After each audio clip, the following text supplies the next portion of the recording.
Welcome to the Becoming Superhuman podcast. I'm your host, Trevor Schmidt. I was trained in Western medicine as a physician assistant, where I was exposed to the dark side of medicine. Through self-education and biohacking, I figured out ways to hack my system, becoming a better version of myself. We'll explore the wisdom and insight of my findings with each episode of the Becoming Superhuman podcast. Hello and welcome to the Becoming Superhuman podcast. We have special guest Dr. Keith Hersey here, who's a licensed pharmacist from Durham, North Carolina, and the owner of Hersey Pharmacy. Now, the interesting thing that I found with Dr. Hersey was that he has a background and a wealth of information and experience in functional medicine. Dr. Hersey, how are you doing today? Oh, I'm doing pretty well. Good. Doing pretty well. So you have an interesting background. Can you tell me a little bit about how you got into being a pharmacist and how that intertwines with your background in functional medicine? Okay, well, I became a pharmacist. Actually, started working in a medical laboratory, hospital laboratory. About 10 years in of working in that, I decided to go back to school, go to pharmacy school in my 30s. So I was one of the oldest members of my class at that time. And because I wanted to do something working more directly with patients than when I was working in the laboratory. Mm-hmm. And I wanted to, help patients as well. So I got in, started pharmacy school, finished in 2004. And then for about 14 years worked in a retail chain pharmacy, just worked at different places like Eckerd's, and then became Rite Aid, and then eventually it became Walgreens. Mm-hmm. And it was working with that. And then in 2018, Walgreens decided to close the store. I was a pharmacy manager.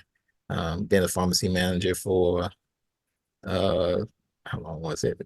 Probably was about 10, 11 years. Mm-hmm. And so I had to find something else to do after that.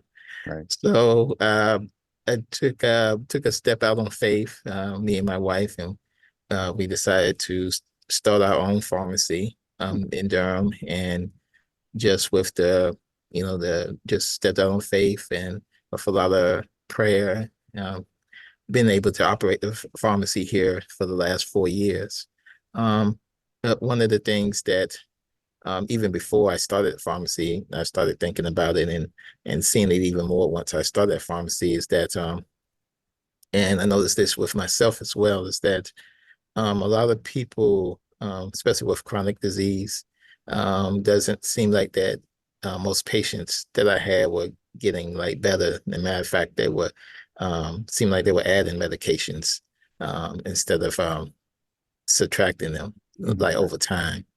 And just started thinking about it and looking into it, and like I thought that the purpose for myself, and I'm sure a lot of other people that go into pharmacies to help people. And are we necessarily helping people by just increasing the load of medications that they're on? Because with medications come side effects, and also it's cost as well. Right. Now a lot of insurances are covering less and less on medications than they used to. So even someone's out-of-pocket expense increases along with their medication list. So, Mm-hmm. so what I started doing, I started looking around, started listening to a few podcasts, and kind of stumbled onto like functional medicine. Mm-hmm. And so that kind of interests me, because that was coming from a totally different perspective, just a perspective that a lot of disease states are linked to it's basically chronic inflammation. Mm-hmm. And that inflammation can actually be reduced without using medication. They're using a lot of more natural processes, such as having a good nutritional diet, and also movement, and also supplementation. Hmm. can, reduce that, and not in all cases, but in a good amount of cases, that a lot of these conditions that they alleviate themselves a lot of times if you give your body a chance to work. And then just reading about just the amazing about the human body, just how so many processes that it can do if it's left to work on its own. So, so I started just sh shifting to that, like trying to work with patients more with usually like with supplements, Hmm. and working with patients as far as trying to get them to um, um, encourage like lifestyle changes, Right. and that um, through those that working together and working with their primary care provider, that we may can reduce, in some cases eliminate the medications that they're taking. Right. Now, that kind of sounds counterintuitive when you consider, someone who owns a pharmacy who makes their money, you know, I guess, selling the big pharma drugs to people. So that's really what interested me in you because you sound different and you're doing things different and you actually care about people, which is, that's an amazing thing. And I think it's leading you in these different directions, which I think is amazing. Not a big fan of big pharma. And it surprised me when I saw on your profile that your purpose was to get people to get off of their medication, which that doesn't seem like it's congruent with the business that you're doing. So how does that work for you? And yeah, so everybody thinks that I'm crazy, that you're a pharmacist and you want people to take less medication, so like you'll be wanting to pile more. Right. But again, I mean, I think the purpose is try to get people in their best health possible, Hmm. and a lot of times that would mean is- to me, like the least medications that's necessary, because like I said, most medications have, um, some side effect, and like I said, and then of course the increased cost as you pile on the medications as well. One of the big things now, and kind of like my number one thing that I work with, is like with diabetes and type 2 diabetes patients. And Hmm. as most people are aware of now, that a lot of the treatments get very expensive. Most people are aware of like the newer drugs, the injectables, like the you see on TV, like the Wegovy's and Mongeros and Ozempics. Then those can be like pretty expensive. And the matter of fact, in North Carolina, the state health insurance has stopped covering them because the cost so much. Hmm. So I just try to, like I said, I think a lot of times you'll feel better if you're not on that, because you're not experiencing the side effects. Hmm. You'll have more energy. I think your mind will be clearer. I think you'll be able to live a better life. And I think that being a healthcare professional, and you as yourself, ultimately you want your patients to be living their best life. So, Right. um, so even though it's counterintuitive in the long range, it's kind of it's getting the patients, setting them up for long term like success and a more enjoyable future. Hmm. Now, if you're not if you're not making money on selling people the drugs or the medications, then are you also supplying like supplements for alternatives? Yeah, so that's like a big part of our um business, is using nutritional supplements, and then also providing consults for patients, working with them directly, and working with them one-on-one to help them with their various chronic conditions. And I think that in the long term, that um, pharmacy is slowly moving toward this. The biggest hindrance right now is that most insurance companies don't pay us for doing this, Hmm. or very little, no, the reimbursement. So a lot of people don't. It's easier to just put the pills in the bottle and give them out. At least you're guaranteed to get something. But I think like I said, in the long term, once the insurance companies start realizing that this investment is less expensive and you get better results if the people are not taking the costly medicines. Like I said, I always go back to diabetes because that's kind of like the most people that I work with. And just if they're not taking those Ozempic or those type of pills that cost, I mean, those injections, amount of supply is usually $1,000 out of, as a minimum out of pocket a Mm. month. And if they're not, if they're not taking that and not using that, it saves them money, but they don't really realize that yet. Right. So is this kind of work like say I come to your pharmacy and I just came from my primary care doctor and I'm diabetic and I have high cholesterol and um, you know, I come in there with these prescriptions and you basically try to show me alternative options for the medications that I have and educate me. Is that how you do things? Yeah, yeah. So that's usually what that's what usually try to approach the patient from that is that if there was a way possible um if you don't have to get all these prescriptions filled, what would you like for me to work with you on that, um and some people like, no, just give me the pills, so just do that. And then other people that are usually more advocates for their own health, they kind of take to it more. And they're like, yeah, I don't want to take all this stuff. And I don't know what kind of side effects all this medication have. And if I can avoid it, then I'll do that. So it varies on the people and then what kind of stage where people are. I usually have more successful people that's been on the medications and they're tired of the cost and keeps going up and the medication list getting longer and longer and they're kind of looking for something else to do or some Right. kind of alternative.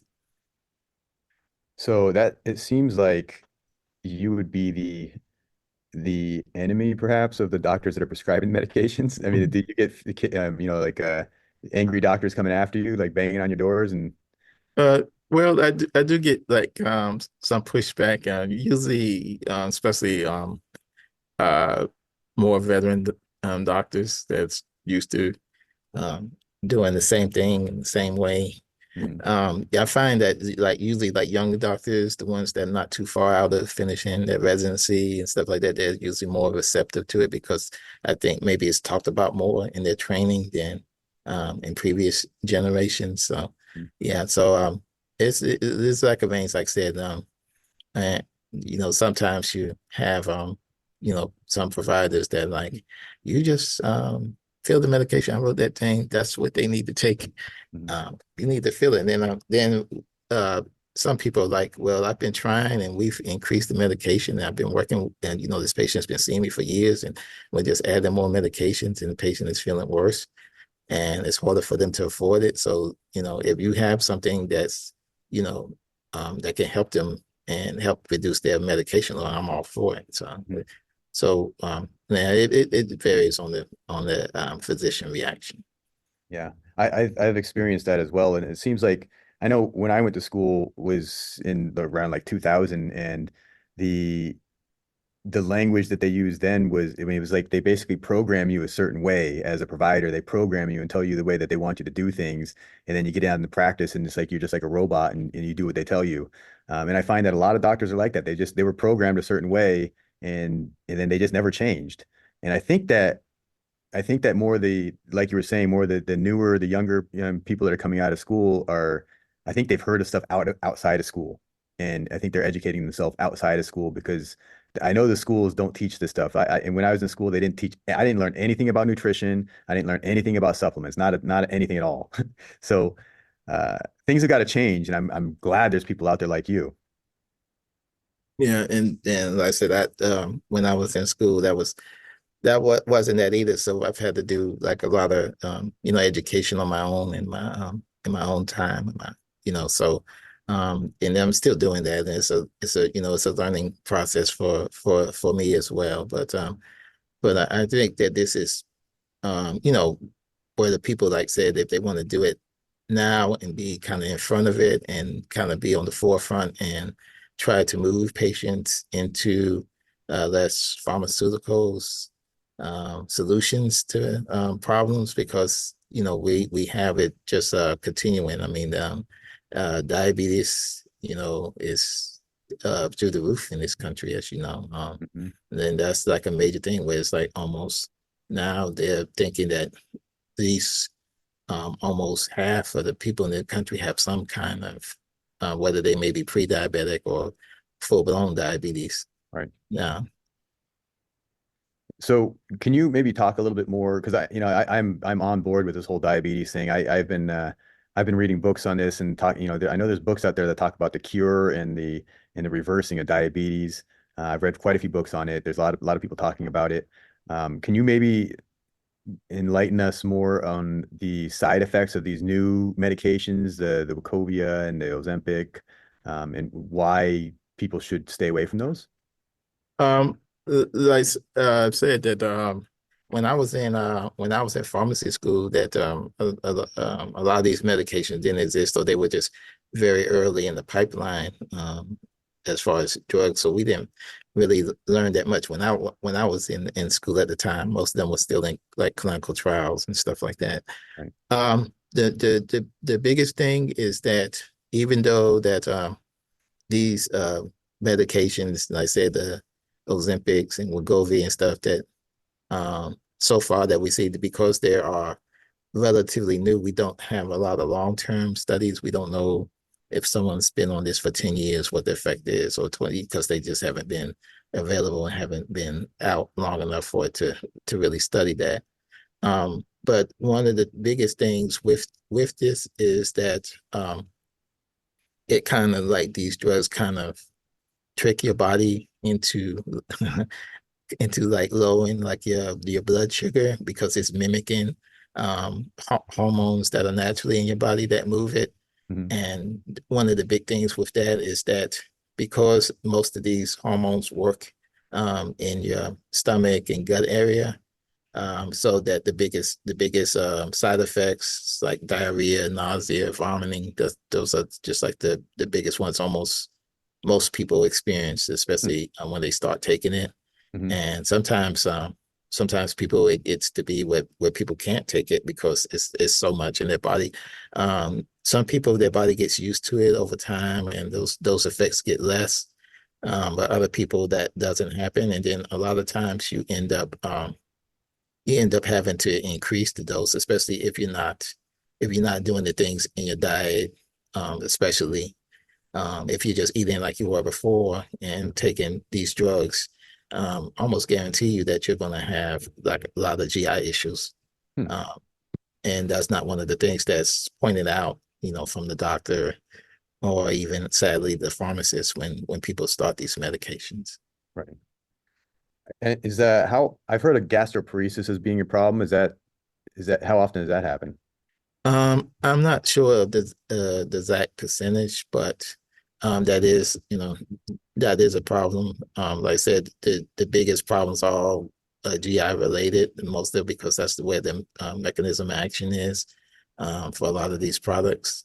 And then also another thing that people, because they haven't been studied so much, we don't know. Like so far, they've seen like if people, get off of them, if they're not really paying attention to their diet, and they're not like incorporating like movement, you know, taking up other healthy habits, that sometimes that the diabetes gets worse once they get off it. So then they have to end up getting back on there and titrating all over again and experiencing the side effects all over again. So what I don't want this to kind of just be like, well, we just have them on this and have them on it, you know, indefinitely, Right. not knowing like what a lot of the long-term effects may be with these medications.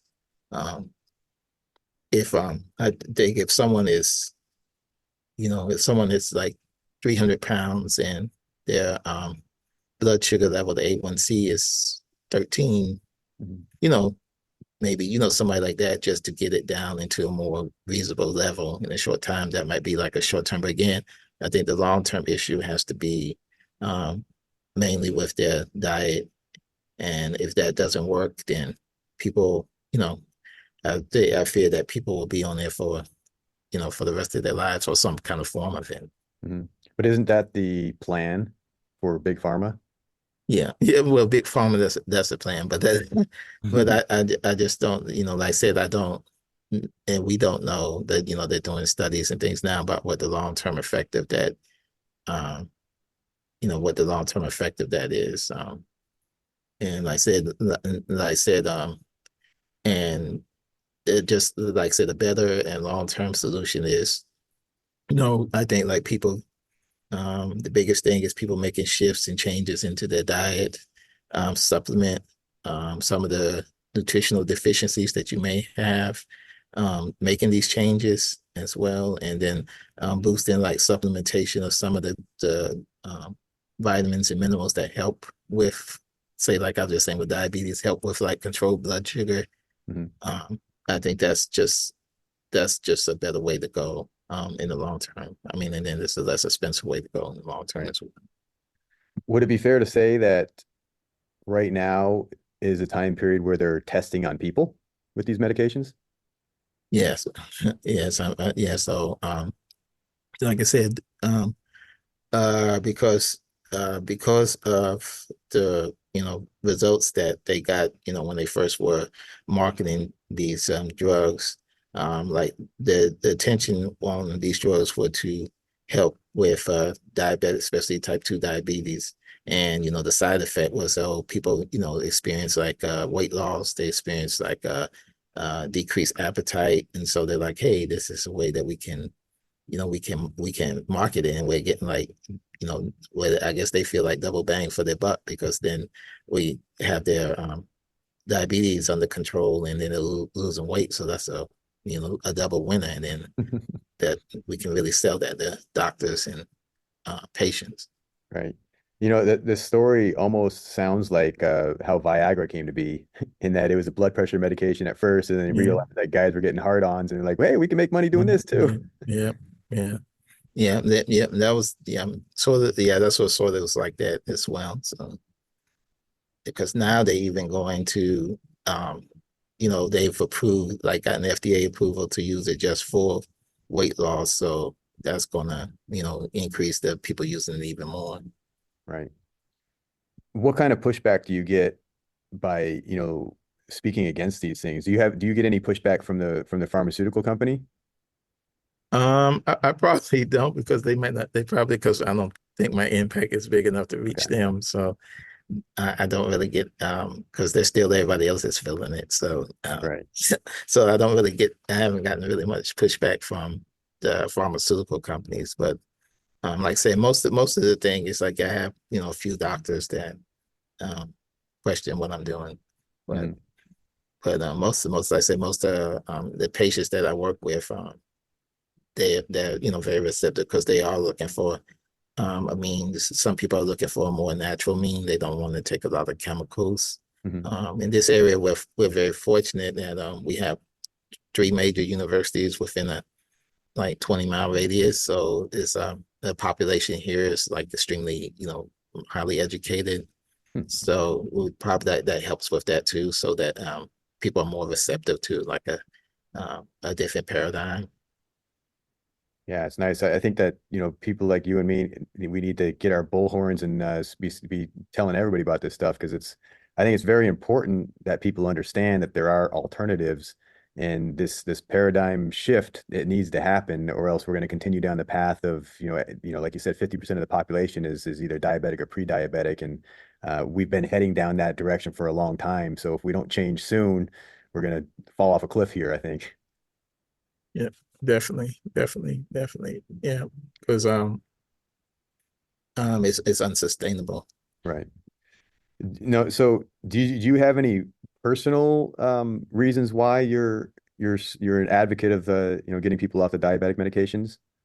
Well, like, and then also I had a presentation yesterday, and I told a group of people that just like, I don't know if you remember the old hair club for men commercials, where the people would say that not only I get this product, I'm a client, and they would take off the toupee or whatever they had on. And so, I'm a client as well. So Okay. I've been a type 2 diabetic for like 20 years. Mhm. Like I said, it was funny how I was diagnosed, that I went to like a pharmacist conference, and there was like some vendors, how you mill around during the breaks and stuff. Mhm. and there was a vendor that had like blood glucose monitors, and so they were testing people. I'm like, come over here and get a test and see how well our machine works or whatever. So I did that, and my reading was through the roof. And Yeah. I tried to rationalize it. I tried to say, well, I had a big piece of cake back there, and I had a lunch, and the representative was like, this is more than lunch. It shouldn't be like, if you're a normal person, it wouldn't be this high and stuff. It's Right. like, I recommend that as soon as you get back, you need to go see your doctor and get this looked at, Hmm. which I did. And so first I was, and I had a family history. My father and my paternal grandmother, they both were diabetic. Hmm. Um, so I got, uh, diagnosed with pre-diabetes, and then eventually became like type 2 diabetes. And then I was kind of in denial of it, because I was like, well, I'm a pharmacist and healthcare worker, and I know all the dangers and things of diabetes. I can't believe that I had this, and I just refused to, in my mind, think Hmm. that I'm a type 2 diabetic patient. And eventually, like most people, if you don't, really take care of, address it, it gets worse over time. And it got to a point where, I was just adding on medication after medication. And my primary care provider is like, if you don't take care of this, you're not going to be around for your family and stuff, Hmm. or you'll, lose a limb or go blind or something, something like that is going to happen to you, because you're just going on this downhill path. So, um, that really was the thing that kind of jolted me at first. So, I had to start making some, serious lifestyle changes. So that's where I first became, like, interested, because I didn't want to take all the medications that I had lined up as well.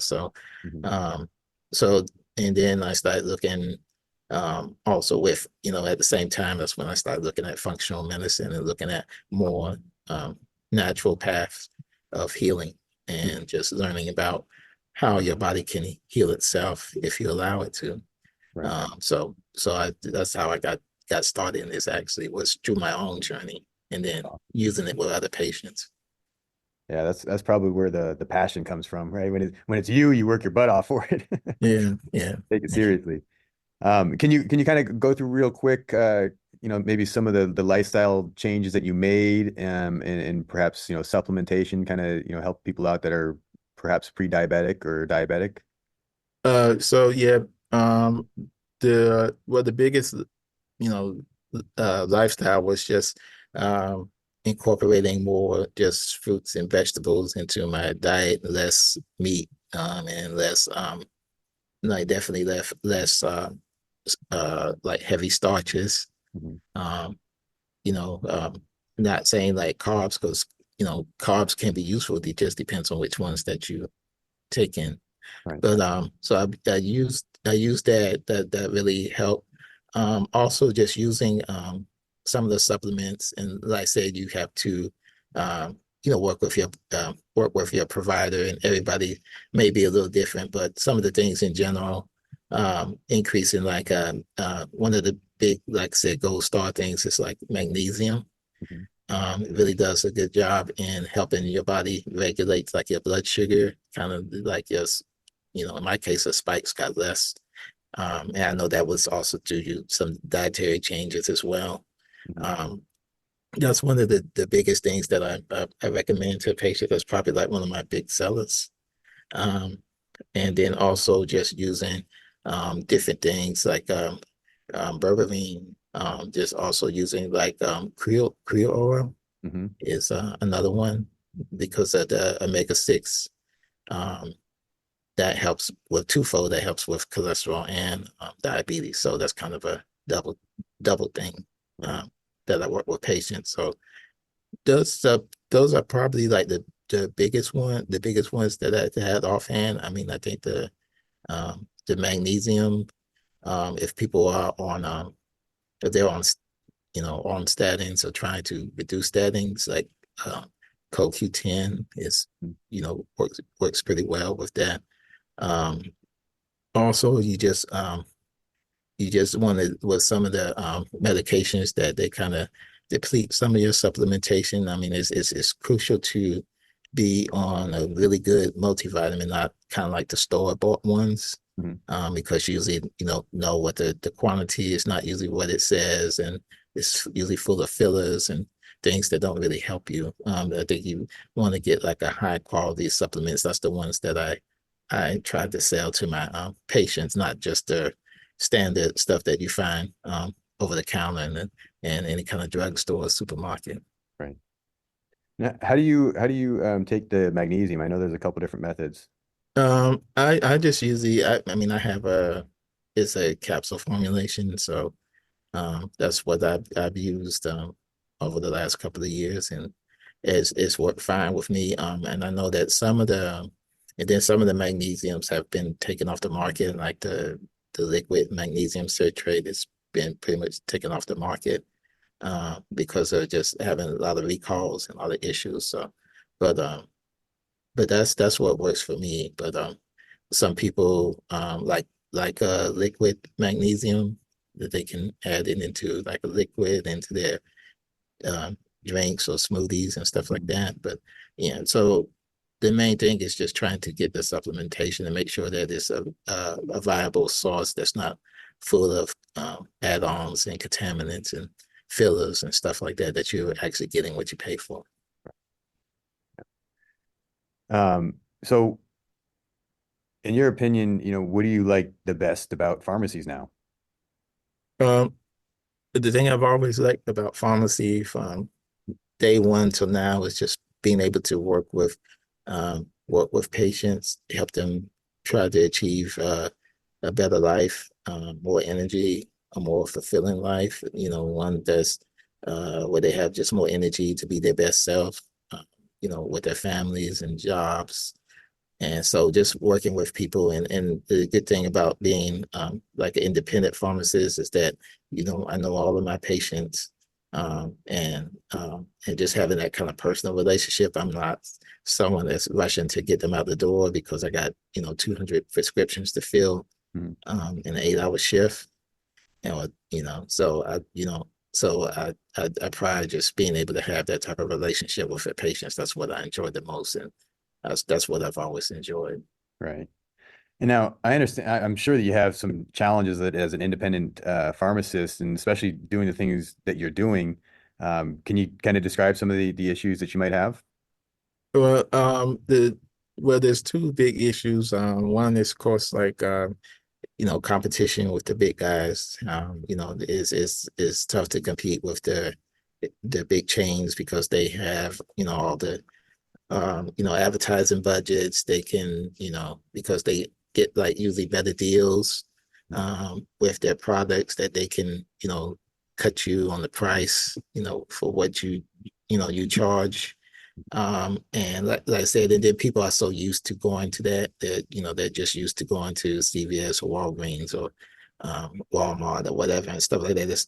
It's just hard for them to um, get out of that kind of mindset and give like an independent drugstore like a chance, because they believe some way, even though you're getting the same medications that CVS and all of them are getting, but you're getting the care and the personal service that you don't get in a lot of those places. But a lot of people they're so used to going there, and they just really believe that I might not be able to get my medications like I can at CVS and Walgreens and stuff. So, Mhm. and then I hear also people. the other big thing is just with like with the insurance companies, and everybody's having that problem with the insurance companies now, like the reimbursements for medication. That's another reason why things will have to change, because the reimbursements are getting less and less Mhm. um, for everybody. Um, and so that people are not, the margins are getting slimmer and slimmer. So that's why people have to find like, alternative things to try to keep their profit margins. So those are probably like the biggest challenges. Hmm.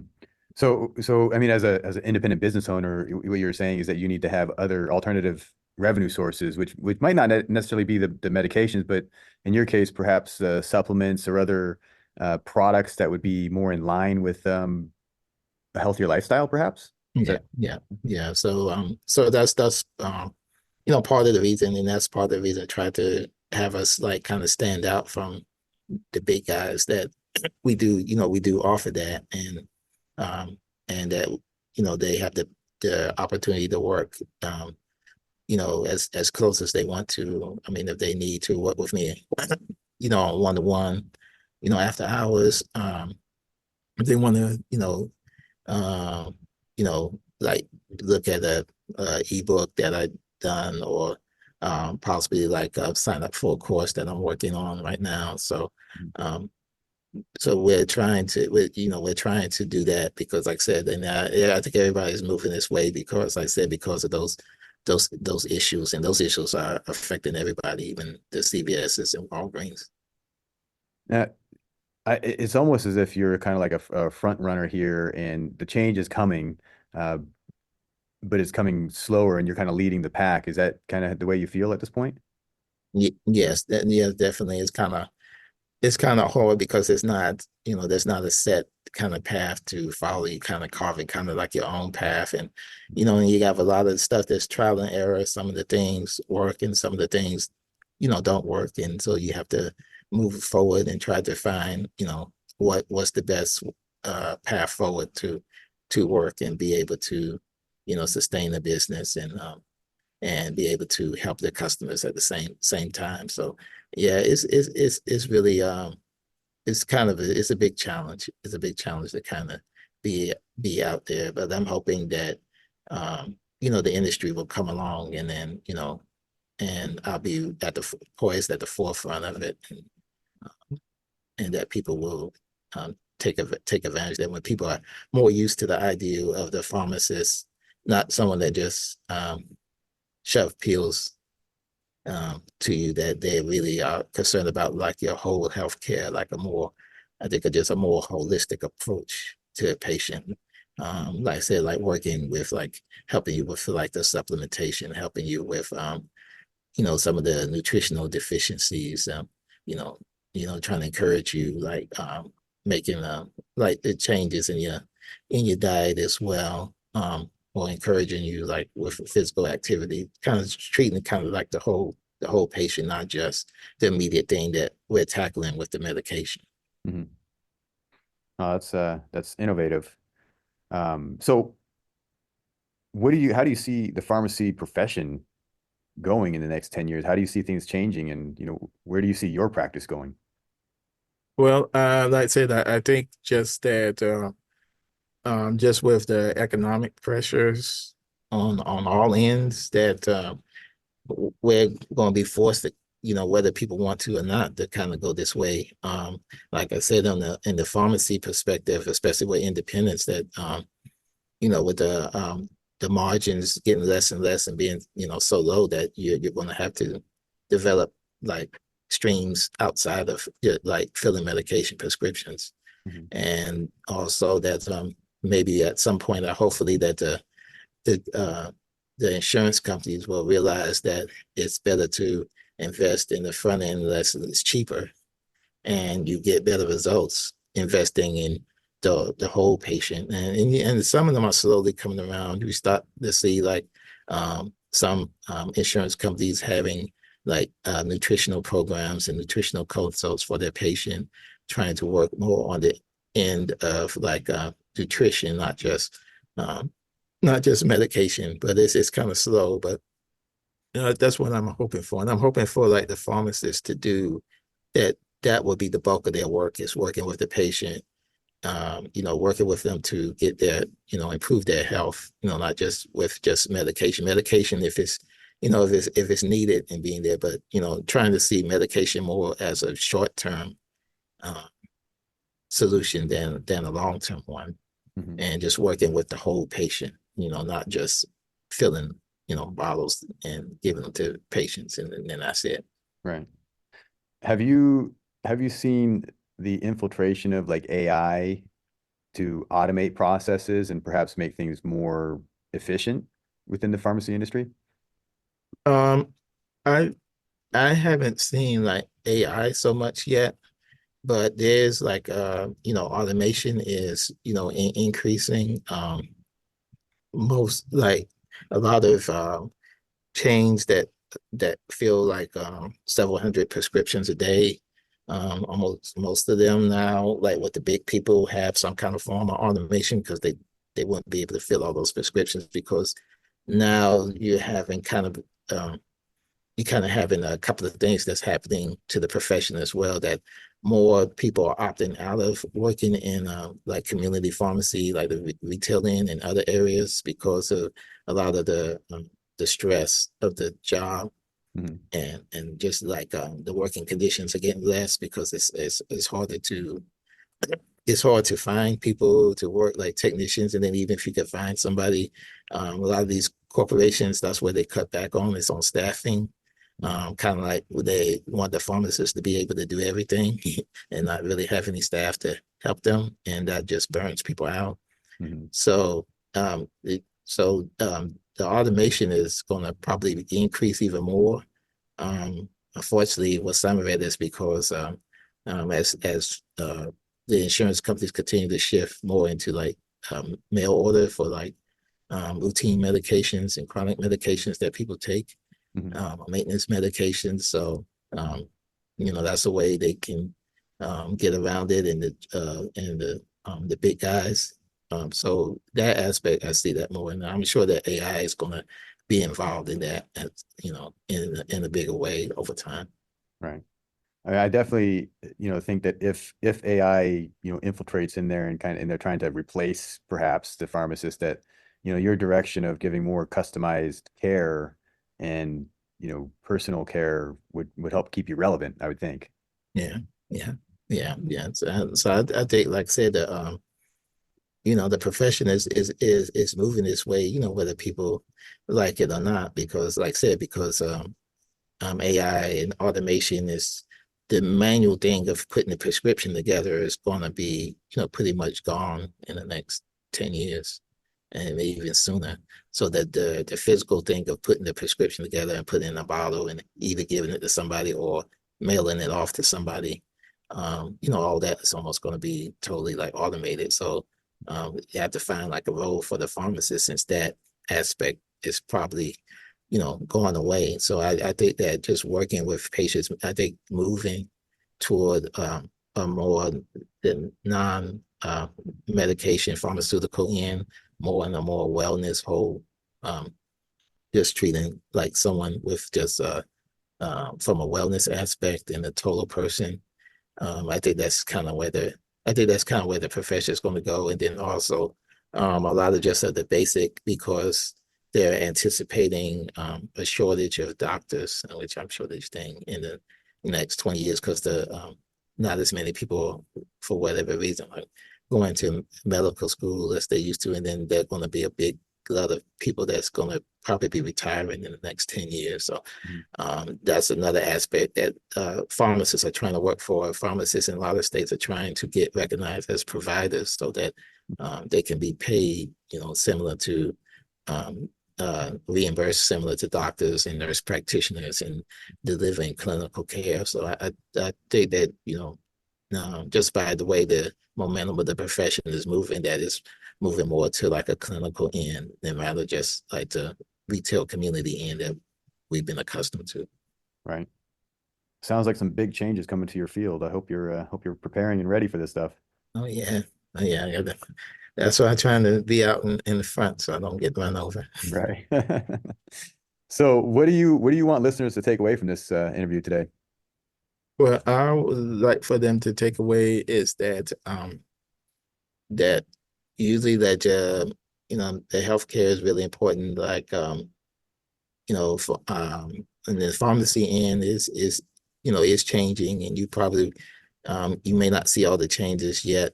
And I think that people just have to kind of get in their mind that the days of the pharmacist just filling the prescription and handing it to them, um, those days are coming to an end, and just be more accepting whether they're providers or patients, that the pharmacist being a crucial member of the healthcare team, working more in the clinical end, trying to get you to wellness. Some of it may be medication, some of it may not be, but just um, getting used to the idea of the pharmacist moving that way, and just being open to that opportunity, whether, like I say, whether you're a provider or a patient, because they're, the people that's out here on the forefront that's trying to move people away from so much being dependent on uh, pharmaceuticals and moving more to a natural, a natural path. Mhm. And that's why I hope that people get out of this. Yeah, I agree. I think that it's going to be great if people can move towards more of a naturopathic belief and mindset, and I think it is going to make an impact on society in general. So I applaud you for doing what you're doing, and thank you so much for your time today. I appreciate it. Very valuable information. I definitely learned a lot here. Um, did you have any other last things that you wanted to say before we concluded this? Oh, no, I just want to thank you for inviting me to be on your show. And I just think that, what you're doing, what you're trying to do, like where people using like their own bodies to, master their health. I think that's wonderful. Yep, I'm pushing hard for it. Well, thank you so much, Keith. Yeah, thank Appreciate you. you. Gandhi said, "Be the change you wish to see in the world. You must choose to become superhuman." Thank you for listening to this episode of the Becoming Superhuman podcast. I'm your host, Trevor Schmidt. Be sure to follow our social media channels, and we'll see you next time.